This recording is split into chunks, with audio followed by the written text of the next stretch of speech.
বন্দরনগরী চট্টগ্রামে বড় সমস্যা জলাবদ্ধতা নিরসনে খাল খনন প্রকল্প হাতে নেয় কর্তৃপক্ষ। যদিও ৩৪টির মধ্যে ২১টি এখনও খনন হয়নি।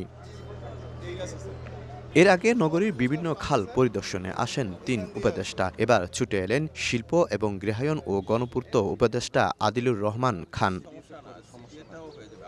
শুক্রবার সকালে চট্টগ্রামের বারুইপাড়া ও সুন্নিয়া মাদ্রাসা খাল পরিদর্শন করেন উপদেষ্টা আদিলুর রহমান খান। জানান, বিগত সরকারের আমলে জলাবদ্ধতা ও খাল খননের নামে অনিয়ম, দুর্নীতি ও লুটপাট হয়েছে। ২১টি খাল খননে নতুন করে দেয়া হয়েছে ১০ কোটি টাকা বরাদ্দ।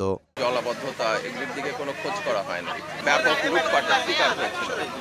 আগামী বর্ষার আগে যেন এটা একদম চলে যাওয়ার মতন অবস্থা হয়, এই বর্ষার পরের বর্ষার আগে সেই জায়গায় আমরা নিয়ে যাওয়ার জন্য কাজ করছি।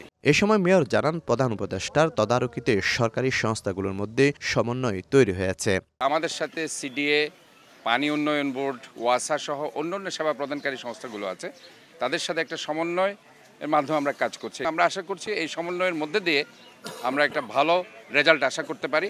চট্টগ্রামের জলাবদ্ধতা নিরসনে ৩ সংস্থার সমন্বয়ে ১৪,০০০ কোটি টাকা মেগা প্রকল্প হাতে নেওয়া হয়। ইতিমধ্যে ৮,৫০০ কোটি টাকা খরচ হলেও দৃশ্যমান হয়নি উন্নয়ন। শফিকুল আলম, সময় সংবাদ, চট্টগ্রাম।